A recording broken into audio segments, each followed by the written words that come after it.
हे हिंदवी स्वराज्य आहे. इथे आया बायांची पूजा केली जाते. जा तुझ्या मालकाला जाऊन सांग, पुण्याची जहागिरी आता महाराज साहेबांची अर्धांगिनी चालवते.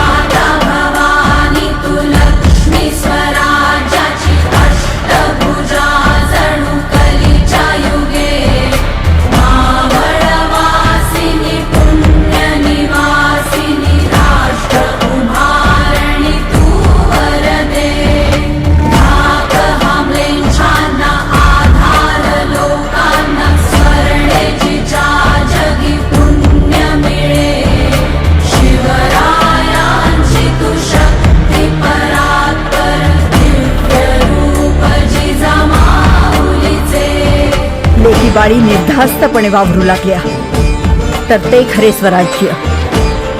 याकरता हवे स्वराज्य.